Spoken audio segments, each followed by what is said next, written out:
Everyday hustle like William. Yeah. Everyday hustle like William. I'm charging the chicken just for the verse. Yeah.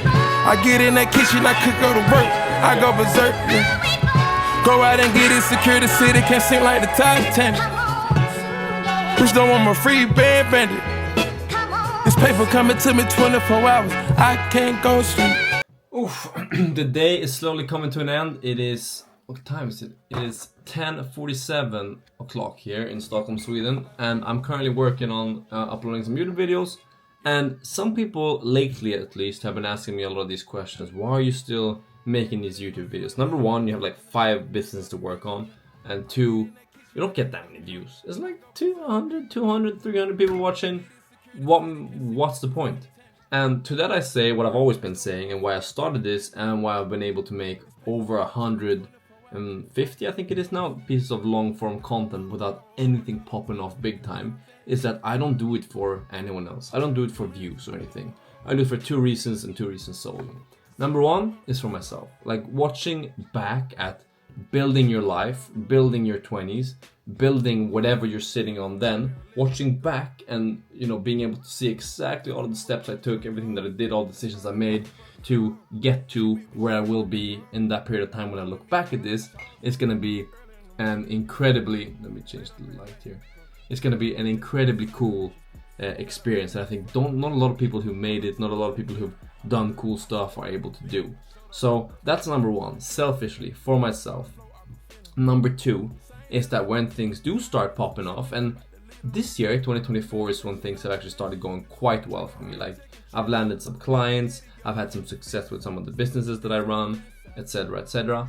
But when things really, really hit the fan and things really pop off, I think that this is going to be able to motivate and inspire some people that even if you grind for years, like you've been seeing me do on YouTube now for 3 years, and I've been doing for even longer off YouTube, when people see that and realize, okay, there's so much stuff that goes into this, there's so much eating shit for a number of years before things usually pop off in most instances, I think that's going to serve as a source of motivation and a source of inspiration for people who want to do similar and people who don't really have anyone to look to who's realistic. Because if you look at social media now, like, you're just seeing stuff. You're just seeing people do cool stuff. You're seeing them show their best life. You're seeing them, you know, post their Instagram stories from Dubai or whatever. But on this YouTube channel, you can go back to 2021 when I did the first YouTube video. And granted, I had already been working on things for a long period of time then. But I made the first YouTube video in 2021. And you can see me sitting at my kitchen table in my old apartment saying, I am going to start a startup. That video is literally there for you to find. If you go back to 2020, there's even a video of me building my first app. I got absolutely no downloads, no traction whatsoever, but it's there. And now, like, I'm running a couple of businesses, they're getting some success, and you can see that there's a vast, even though I'm not even nowhere close where I want to be, there's a big difference from where I started on this YouTube channel a couple of years ago. So I just hope that it's going to be able to serve as a motivation for someone, at least one person, to look at that and be like, okay, maybe I should continue eating shit for a couple of years before I actually give up on this, because that guy didn't, and look at where he's now. And that story is not completely written yet. That story is still being written as we speak today. But it will be one day, and then that's when I think it's going to be so cool to look back at. So purely selfish, but also I hope that it can do some kind of goodwill. And also, I like making videos. What else can I say about it? So now we're working. I'm always got a couple of ones in the bank. So now I'm working on uploading one of these YouTube videos from the move. We've moved to a new location in one of the businesses that I'm working on. You've seen a lot of that in other vlogs. But this was a pretty regular day. We're gonna hit the bed soon. It's 11 o'clock. And yeah, maybe I said the wrong time before. It's 11 o'clock, we're gonna hit the bed. Gonna do the same thing tomorrow. The routine is the same tomorrow. We're gonna wake up, hit the gym, go to the store, do some coding, and go to sleep. Might seem boring. I love it though. It is what it is. But yeah, let's skip to tomorrow. Peace.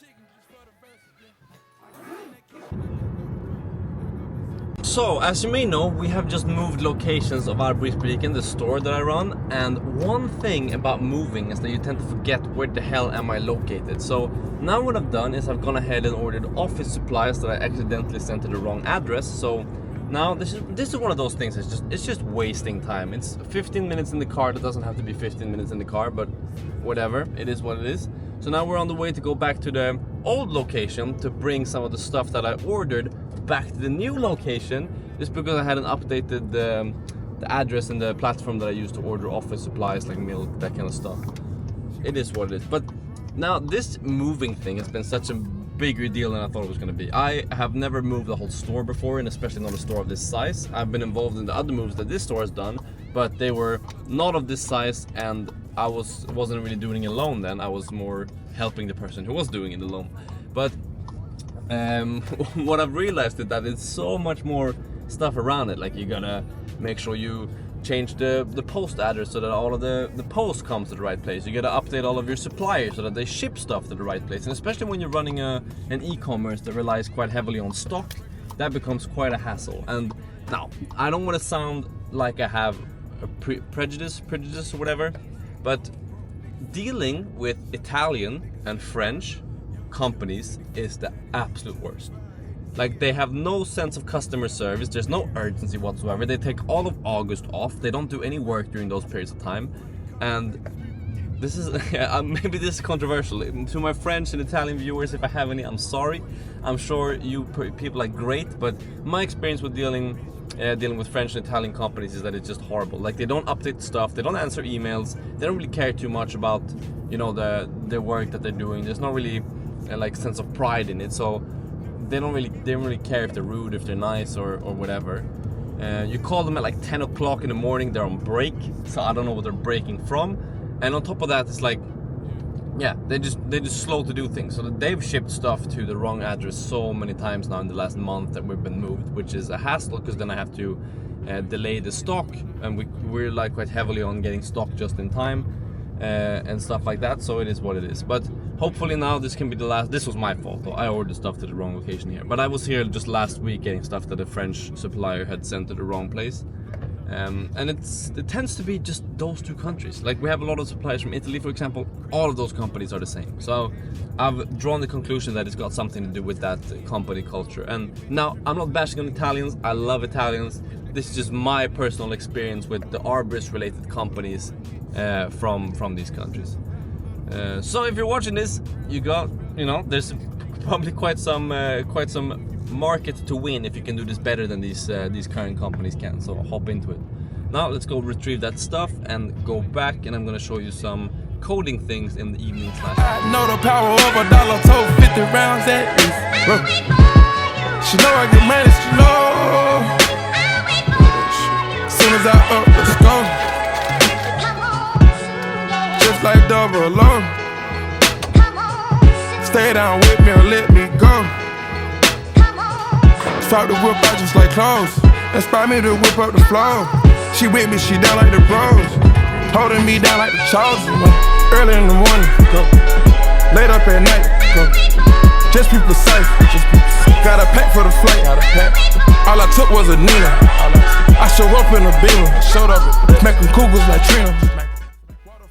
Oof, okay. Turn this on. We are coming towards the end of the day, and as you can see by the timeline here, we're almost done with this video. All that's missing is this portion here. So this is what we call just-in-time video editing. Today's been a pretty good day. It's been quite a productive day. I'm quite happy with it.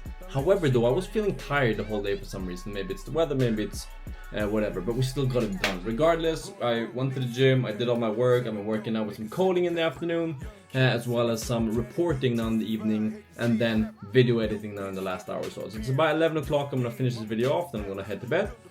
And I'm quite happy with that schedule. That seems to be working for me. I have been working on some reporting stuff for arboristbutiken. As you know, arboristbutiken is one of the businesses that I run, and here we have some other reporting stuff. So I'm setting up a software where I'm going to be able to build some Looker dashboards and stuff like that. Looker is a data visualization program that you can use to build charts, etc. And I have this ERP system, which is an accounting system essentially, called Fort Knox, that I use to keep track of all this stuff. So I've integrated these two, or I haven't, but I've set up the integration. And now I'm going to be building some dashboards. I won't build the dashboards today, I'll probably do that some other time. Now, when I was working in corporate before, I had this one manager who was a fantastic manager. like super bright guy, very friendly, like taught me so much. I probably owe, 20% of whatever my career proceeds will be to him. But he was a fantastic manager and a fantastic guy in general. And one of the things, or I should preface with, we worked as business performance and planning. And he was my manager and I was under him, and it was just the two of us for a long time. And I became a Looker and SQL whiz. Like I could build whatever you wanted. I could build it in a Looker dashboard, this visualization tool. I could build whatever in Google Sheets. Like whatever there was a numbers issue, we were the team to solve it. So we ended up getting involved in quite a lot of these big deals and a lot of big business decisions, just because you need to have some data backing before actually making a business decision. And then obviously it comes down to a balance between experience and a balance between being data driven. So you gotta kind of marry those two in between, because you can't really go on your intuition, you can't really get a correct feeling without having at least some underlying data to support you. And we were that underlying data, or we were gathering and presenting that to business deciders essentially.